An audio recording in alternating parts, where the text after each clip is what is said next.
Hi everyone, it's Jen. I am actually at church today doing a little bit of work, and I wanted to do a quick video to tell you a little bit about today's lesson.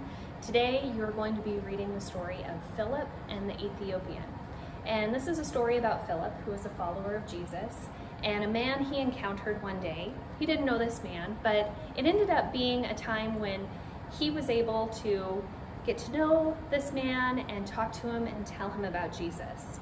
It's an interesting story, but I want you to understand that when you're reading Bible stories, you're not just reading it just for the story, you're actually reading it so that you can get instructions on how you're supposed to live. That's why we read these stories. We're learning how Jesus wanted us to live. So what can we learn from this story? Well, when we think about Philip, we know that he was a follower of Jesus. We also know that he worked to help feed the hungry. And so after reading that, we know that we, as followers of Jesus, as disciples, that we should feed the hungry. So here at church, we have a food pantry, and guests can come in if they are in need, and we'll make sure that they have enough food.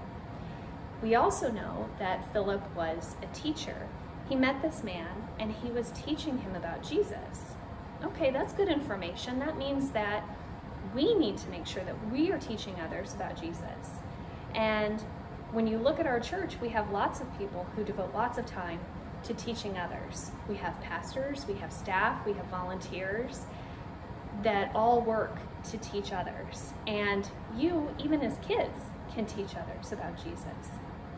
Also in this story, we know about this man that Philip met.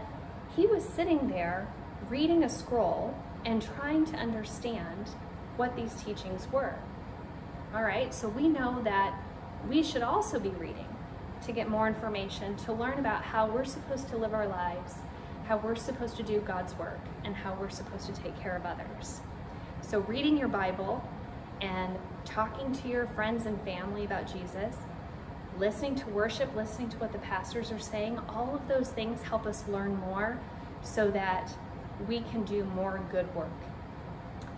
I hope that you enjoy this story and you take the time to focus on how you can take those little instruction manuals that are Bible stories and apply them to your lives.